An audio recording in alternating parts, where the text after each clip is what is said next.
Welcome to the highlights of the 12th match in this Carlton and United series of limited overs internationals. This one at the MCG, and it's between Australia and New Zealand. Now, this is the points table in the competition as we move into the last game in the preliminary series. The South Africans 14 points, Australia 6, and New Zealand languish away there on 2. We know already that the South Africans and the Australians are into the best of 3 finals.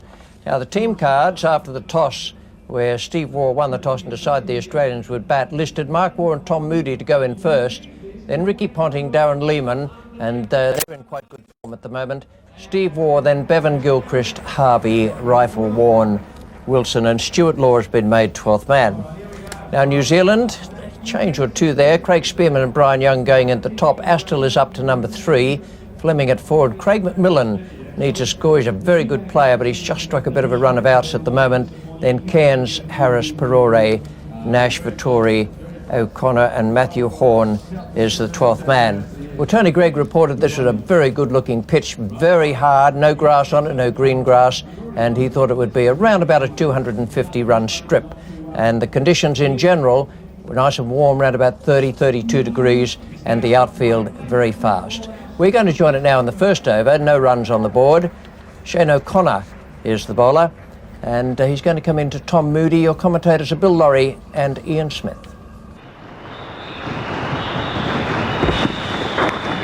Is it fine? The outfield very, very fast today. It goes all the way. So Moody off the mark with a red glance. He's on bat, thigh pad, and it raced away. It's going to be Chris Cairns from the members' end, bowling to Mark Waugh. It's a good start, beautifully placed. It was wide and it's raced away for 4. Well, you pointed out the onside, Bill, and Mark Waugh's just pointed out some of the spots that aren't covered on the offside, particularly one behind point. It's nicely played. Wide in the mid-off. The outfield lightning fast. Great value today. It's going to be tough work for Mark Waugh today because it's very hot out in the middle, and I'm not sure he's back to 100% health, but it'll take him just a while to adjust. Great shot. 11 off the over, beautifully played. 31. So Vittori is being brought into the attack here early and on in the piece this time round. They've only bowled 8 overs, so he's going to have to bowl with the field all up. Only allowed 2 players out. Oh, he's hit that one beautifully. Oh, there's an example of taking the initiative. He's got down the wicket to him there and smashed it through mid-off. That's, yes, he's got him, that's out. He's hit the ball straight down mid-off's throat. Well, that's disappointing. Nash taking the catch there. That's a big one for New Zealand. Yes, I think he was just trying to give himself a little bit of room again and try and chip it over the offside field. Well, he didn't quite time it. I think that's probably what went wrong. And the New Zealanders have captured a very valuable wicket. Waugh is out. Once again, the flight was good there from Daniel Vittori. And just the change of angle coming over the wicket might have meant that it hit slightly towards the outside edge.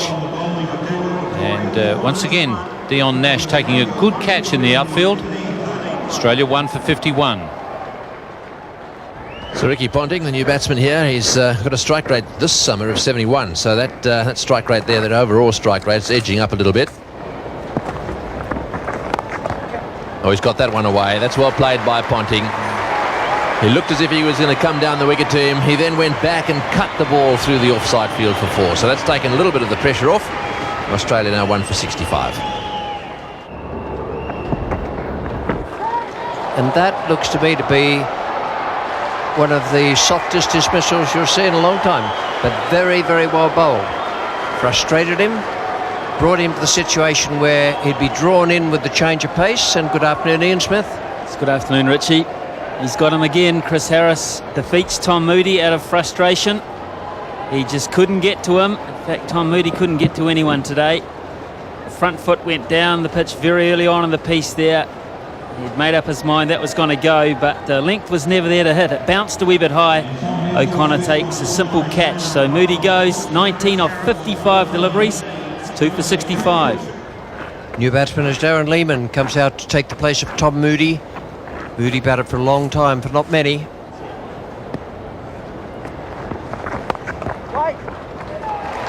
Might have gone over the top of that one, I think, in the dive to try to cut off the boundary, which didn't work anyway. Just seemed to me as though the fieldsman had it covered and might have dived too far. Sets very high standards, Chris Harris. He will be disappointed with this effort. The crowd building up at the MCG. It's a glorious day, and Australia well placed at the halfway stage. 8 wickets in hand as Dion Nash comes into the attack from the members' end. There it is, but beats the man in square leg. Beautifully played. Well, that's a wonderful shot. Ponting, well, he's one of the best players that pull shot around these days, and this is an example of it.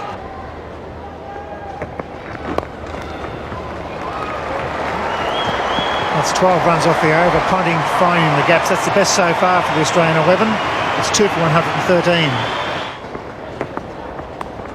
Oh, that's played away fine through the vacant slip cordon area, and it's running away down to the fence for 4. So a much needed boundary. They need a few more of those if they're going to get their 250 plus. But that was nicely played. 2 for 134. Nathan Astle continues. There it goes, and it's wide of the man. Beautifully played. Astle pitching short. He's a great puller, Ricky Ponting, and hooker as well. What a short, fine players. They have the ability to use their feet quickly. He's into position, and there's no better puller or hooker at the moment in world cricket than Ricky Ponting. Craig McMillan into the attack. Ponting is playing pretty well. He's made 49. Just looking for the quick single to go on to the half century, and that's it.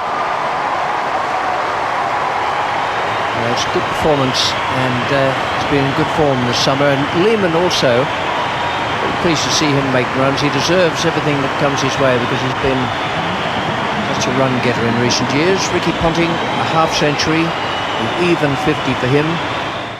The halfway mark here, the 25 over mark, the Australians are on course for 250. Might be a bit better than that now, but no longer. One's gone, and that was on the strange side of bizarre. Ricky Ponting can't work it out. Yes, there was absolutely no doubt about the call, and it was an early call from Ricky Ponting.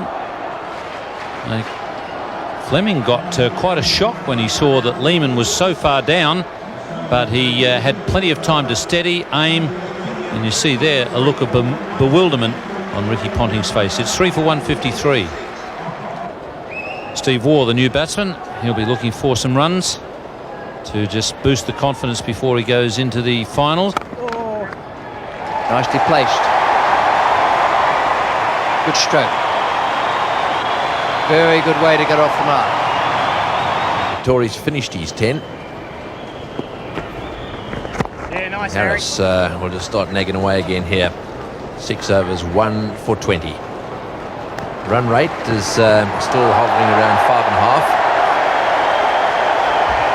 Well, that's just ridiculous. 4 overthrows. That's given him away. He's actually scored 6 off that delivery. Can't believe us watching this. We have to watch it again just to make sure it happened. Terrible throw. Unnecessary throw too. So 41 overs have been bowled now. 63 to Ponting off 86 balls. And he's down the wicket to that one, trying to smash that one through the offside field. A lot of batting here. They're going to have to just have a bit of a go now. I think they've got to start lifting the rate a little bit. Watch Warren spin. He's a wicked web. Oh, he's got that one over the infield. That's going to run down to the fence for 4. This is a lovely fast outfield, and it's a big ground as well. If you're game enough to get it over the top, there's normally plenty of room. And it was nice timing. This is a very good cricket shot. He's obviously really looking to pick up the pace now, Ricky Ponting. Take the pressure off his captain, who's looking to spend some time in the middle. He's going to go after it. Very sensible shot as well. Used to have put on 49. And 3, 4. And this was, oh, that's got to be close. Well, it was really a comfortable run if they'd have really gone from the word go. Steve Waugh called it. I think Ponting stuttered down the far end, And if he's out, it'll be because of that little stutter. Yes, it was a stop-start affair as far as Ricky Ponting was concerned. I think it's going to be very close, just the same. Very close indeed. Rory. Well, we're going to have fun with this one again, I think, Tony. That's for sure. May need another angle on that. But it's very, very close. See, Ricky Ponting had actually stopped. It wasn't as if he was coming slowly. He stopped altogether. Well, he's given him the green light. Well, that's beautifully played. Short outside off stump, and it's been cut away to the fence for 4. Well, you can't bowl short outside off stump to Steve Waugh. That's where he loves it. well, he was out of form, Steve Waugh, but he's fast coming back to it. Just a little bit of width here, and timing is starting to return as well. It's in the air. This one's going to drop safely. Is it? No, it's not. Is it? Oh, almost a collision there. Someone had to be calling for that. And I think it really should have been Cairns. He's the senior player there. He looked as if he was going along nicely. And, well, he just, it almost looked as if he pulled up at the end. Well, I thought he was going to get this, Chris Cairns. Naked eye, I thought he had it under control. Didn't bounce that far away. Whether he saw Vittori coming out of the corner of his eye and just slowed up. They were on collision course there. And he stopped. So 3 for 236 after 47 overs. Ponting on 93. Stephen Waugh on 41. Cairns. Oh, this will be out if he hits just over the top. That's nicely picked up, actually. Very well picked up by Harris. It's been a mixed bag today, Chris Harris. He's gifted a few back to the Australians, but this was almost brilliant. Almost brilliant. Very clever pickup there. And the throw, well, just wide of the mark. So Ricky Ponting on strike. He's got 3 to get to score his 3rd one-day international century. Well, they'll definitely get 2. And that takes him on to 99. That's it. That's well played, Ricky Ponting. That's his 3rd one-day international century. His 1st against New Zealand, his 2nd at the MCG. So 3 for 246. Ponting 100 off 113. Waugh 44. That's gone. Yeah, well, he's got his 100 and he's tried to lift it over the top of the man fielding at 45 behind square, and he's hit it straight down his throat. So Ponting has made his century. He's gone for the big one, and he's now on his way. Well, for once he got the placement wrong, Ricky Ponting. The idea was brilliant. He shuffled across to the off stump because the man inside the circle at fine leg was up. So he looked to deliberately hit that line through the onside or fine, but he just couldn't quite get it fine enough. And he can't believe his luck. Shane O'Connor is the catcher. Cairns the bowler. It's 4 for 246. Yes, this is Ian Harvey striding out there because he's obviously been sent in to have a go. Oh, he's hit that one. It's high in the air, going down towards square leg. Don't think it'll get to the fieldsman. No, it doesn't. Back for the 2nd. Yeah, wouldn't it be nice to see him hit one into the crowd now? That was, he certainly got underneath that one. High down towards mid-wicket. Yes, it might have been the off-spinner too, and he may have picked it. That's why he deliberately looked to hit it on the onside. 2 balls to go. Just a little nudge down to 3rd man. Well, they're going to get the 250 just, Australia. And as you say, Tony, if New Zealand get up, and it would be a reversal in form for them to do that, maybe a few heads being scratched in the evening, Australian heads that is. He's hit that one right off the meat of the bat, but there's a sweeper back there, and that's just the single, and what's more, it's the end of the innings. So the Australians have ended up scoring 4 for 251. I reckon just about everyone will be pleased with that. The New Zealanders will be happy to get Australia out round about the 250 mark, because that's the way it looked at halfway. The Australians can say they were happy. They had plenty of wickets in hand there, and we were reckoning that they might get up to round about the 260 or 265 mark. In fact, they finished at 4 for 251, but in theory anyway, the way the games have gone. That should be too much for New Zealand, but they have a big opportunity here on a good pitch. Moody 19, Mark Waugh 31 from the same number of balls. Then Ponting 100 from 114. I thought that was a lovely knock and a good partnership between Ponting and Lehmann, and then Ponting and Steve Waugh, with Ponting dominating all the time. Bowling figures for New Zealand. O'Connor only bowled the 4 overs. Cairns 1 for 46, a wicket for Vittori, who bowled well. Harris 1 for 50, and nothing for Astle, Nash or McMillan. So it's 252 for New Zealand to win. It's quite a reasonable total. Let's see how they go about it. Rifle is going to bowl the first over. Nathan Astle will now get his turn. 6 balls having been faced by Spearman. Oh, and that's caught behind, but it's a no ball. As you can see, he's over the line there, all right. Some portion of the left foot has to be behind that line. The fine leg is up, so this will roll across the outfield and it'll get pretty close to the boundary. Stuart Law, the fieldsman, and Stuart Law is out there because Darren Lehmann is not on the ground, apparently. He's suffered a slight strain of his right hamstring. And that is a beautiful stroke.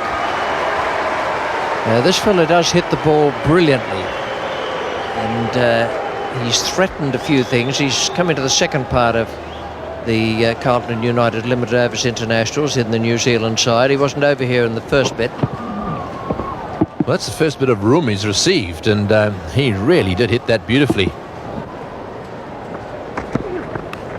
Oh, that's caught behind. Yes, that's a big nick. Well bowled, Paul Wilson. He's kept it there and thereabout. And Spearman, well, I think he was thinking about trying to run that one away on the offside after that wonderful square cut. Once again, he's got out, having just got to double figures. Very well bowled. Wilson's been bringing the ball back into him, and that one has just held its own line, found the outside edge and gone through to Gilchrist. Perfectly straightforward catch, but very well bowled. Ryan Young is the new batsman. He's got a fair bit of experience. He's going to need it here because the Australian bowlers are bowling a good length and a good line on a pitch that's got a little bit of bounce. So if you nick them, they're going to carry. That's what's happened here. Was he trying to run it away? Well, he wasn't really, was he? He was trying to hit that one through extra cover. 1 for 26 the score. They need 226 to win. 5.38 the run rate required. Oh, he's got him. Yes, out caught. Stuart Law is the fieldsman at mid-off, and I think it was a mishit drive.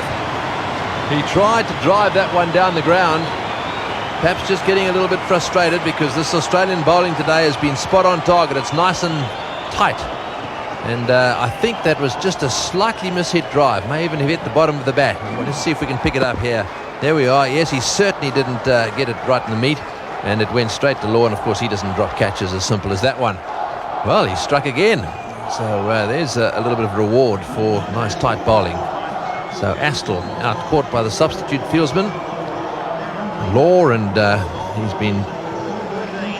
been got out with Wilson doing the bowling, so he's doing pretty well. 13 he made off 21 balls. It's 2 for 26. Stephen Fleming's the new batsman, and Paul Wilson is on a hat-trick. He's taken a wicket with the first ball of this over, and he got one of the last ball of last over, so won't this be a great occasion for him? They're out of their seats, they've all realised it. He's on a hat-trick, and he's going to get a huge roar supporting him as he runs in now to the New Zealand captain. Here he goes, hat-trick ball, Wilson the bowler on the pad, and perhaps a bit of bat there as well, pushed away on the offside. Doesn't often happen, does it? Bad thing about the Astle dismissal was it followed so quickly on after the dismissal of Spearman. It's well driven, gets through, cover point. That's punting as well. Go through his hands, so Fleming off the mark with a beautiful square drive. And it's punting. Makes a rare misfield. Wasn't a bad bit of bowling this either, because he set Fleming up for the drive here early in his innings. He's got the 2 slips in place, and that's gone straight under Ricky Ponting. That is a rare piece of footage indeed. He's up there with the best in the world. It's going to be Tom Moody from the southern ends. Cracking shot. It's 4. It's beautifully played. Moody giving Young some room. Superb stroke. Short and wide, and it's not a good start for Tom Moody. This is an important little spell for him. What's coming up over the weekend. He missed out somewhat with the bat, but he's in the side as a genuine all-rounder, so he needs to front up with the ball as well. It's short to Brian Young, and that is for him very easy pickings. There he goes again, and he's gone. That's what happens. Moody gives him another one, and that's been Young's tour. Hits it straight down the throat of Gully. A regulation catch, and all of a sudden it's 3 for 42. Well, that's just poor batting, because it was there. It was identical delivery. The difference is here that on the first shot he rolls his wrists over the top of the ball. Second one, you'll see he tries to carve it rather than hit over the top of it, so he hits it side on there. See, the wrists do not roll over the top, so it goes in the air, and in the air straight to Mark Waugh. Will not put those down. So Young goes for 8, 3 for 42. Adam Ferrari takes guard. New Zealand 3 for 42.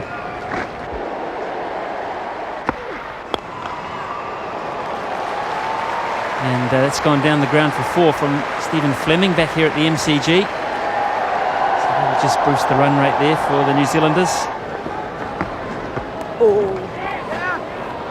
That's a neat stroke. Outfield is quite fast. No need for anyone to bother about chasing that. Well, something always happens when Michael Bevan bowls. Either goes for runs or he gets wickets in sometimes unusual fashion. Very clever that they quite often bowl him at the other end from Shane Warne. Bad ball. He's dropped him. Oh dear. It was a long hop. Fleming hit it straight down his throat. It was hard. Warne should have caught that. Got both hands to it. Lost control. Not sure if he picked it up immediately off the bat. Just appeared to be a little late in moving, and he certainly didn't pick it up on the rebound.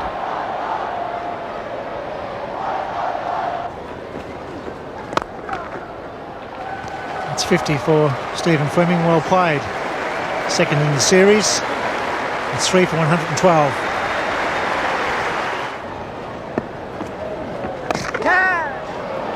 Got hold of that.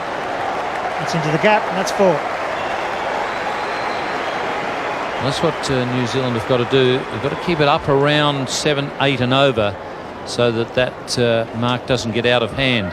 Out in the centre now, Moody is about to take over the attack. Oh, what a catch! That is just unbelievable. Well, you won't see many better caught and bowls than this one. Moody has just taken that one out of the air. It really was hit back at him very firmly indeed. Well, this will go close to being the catch of the season. Hardly any time to react at all. It hit the middle of his hand, and he's hung on to it. What a jaffer of a catch. He must have had some idea that it was going to be coming back in his direction, but more on the onside, I'd have thought, because that's the format of the stroke. Just plucked it out of thin air. Very good. Well, he's already put one down tonight, a difficult one in the outfield, and there's a long, hard look from the non-striker Stephen Fleming, and I'm not surprised. It's 4 for 178. Craig McMillan, who's a bit of a stroke maker, is now at the crease after that wonderful catch by Tom Moody. Yes, this is the replay. Watch the hand. Gotcha. And the umpire, well, I don't think he was going to make it. I think that may well have got him. The bowling change now. Ian Harvey's coming on. He's hit that one over the top. Well, let's go for the boundary. If it does, it's going to be his 4. One bound into the fence for 4. And, well, that's a good shot. In fact, it's McMillan that's batting. So McMillan gets that one away to the boundary. For a second, I thought it was Fleming.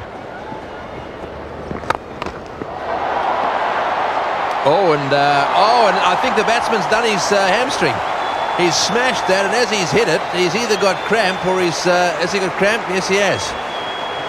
Well, he went after that just for a second. I thought he'd done something serious. Well, what a hit that was. It's a magnificent hit over extra cover.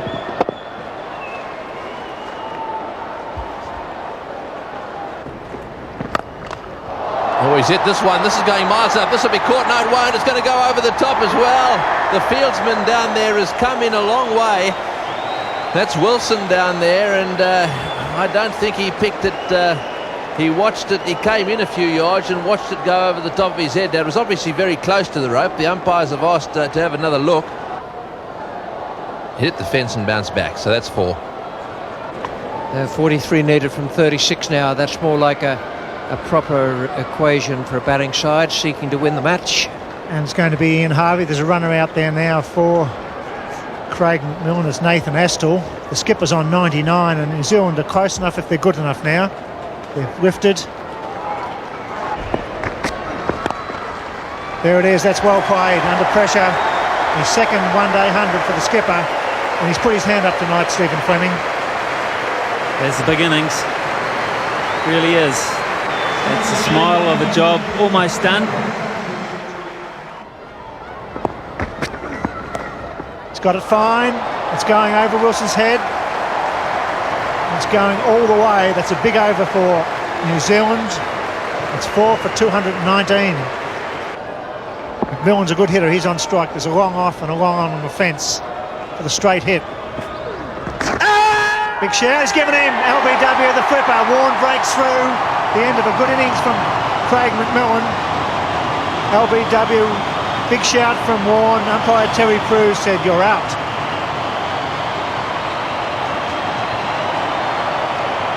Very good little innings that from Craig McMillan. If New Zealand get home, they can thank him for adding the impetus they needed. First ball from Warren. Where did it pitch? Well, if it pitched in line, it's out. There's no doubt about it. Umpire Terry Prue has a long look at it and says that's good enough for me. So McMillan goes. The Australians know they needed that wicket. They're back in it again. And McMillan goes 26 off just 14. It's 5 for 219. Chris Cairns is the new batsman for New Zealand. The pressure really on the shoulders of this young all-rounder, because against Australia he's had a very poor series. He's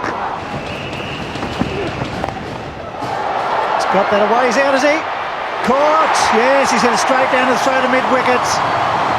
Stuart Law. I suppose he's got to go for them, but really that was a simple dismissal rule. It was short. He hit it straight down his throat.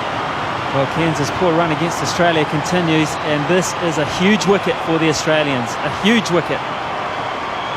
Wilson's done it again, just short of a length, and Cairns looking to whip it through mid-wicket. Probably hit it a wee bit too well. And out there waiting was Stuart Law. A very comfortable catch in the end. Well judged. So Cairns, one of the trump cards goes. And New Zealand are now 6 for 226. Buzz around this massive stadium because Chris Cairns is holed out to Stuart Law. That's the view from the Whitman's lightship.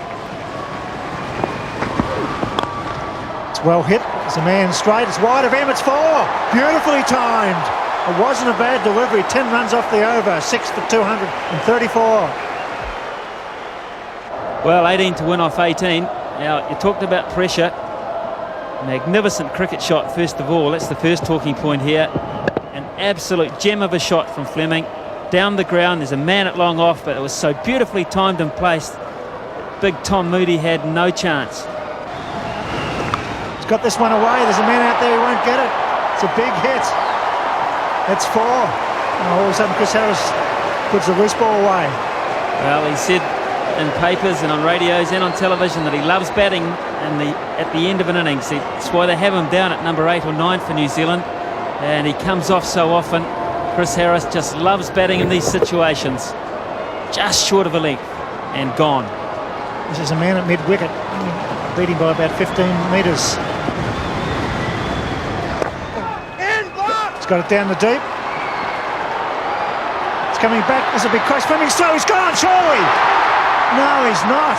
Oh, I think it should have been gone. The throw wasn't great. He was really struggling, Stephen Fleming. Well, I think everyone knows in the Australian colours that he's safe. They've gone for the third umpire, but there's no jubilation in the camp out there. I think the dive has beaten the throw. The throw was wide. Warner had to do too much. And when he got rid of the bails, he was home by a good metre, Stephen Fleming. So the pressure is on the outfielders as well. The throw on that occasion not up to the task. In comes Warren. Swing and a miss, and it gets past him. Buys, dear oh dear, should be at least 3. They may be happy with 2. No, he's happy with 2. He's fallen over. He's got back in. 2 wides. 3 to win of 6 deliveries. Harris fiddling around, Warren balking. Harris on strike. Australian need a wicket. Hit that hard and high. There's a man out there. It's over the top. That's 4. Well, that's a big win for New Zealand. A good clean hit. And Fleming 116 not out and Harris 13 not out. A great victory for New Zealand. Just what they needed. That last New Zealand get home in a close one. Well, they say timing, and that was a beautifully timed performance by New Zealand. They got him with 5 balls to spare. 6 for 253. Lovely knock from Stephen Fleming. 116. Very, very well judged. 121 balls for him. Perore 46. McMillan, very important innings. 26 from 14 balls. And Chris Harris in there with Fleming at the end. 6 for 253. And the bowling figures for the Australians. Wilson did pretty well there. 10 overs, 1 maiden, 3 for 39. Rifle none for 31 from 8. Moody 10 overs, 2 for 52. Harvey had 42 taken from 8. Warren 50 from 8.1. And Bevan had 33 taken from 5.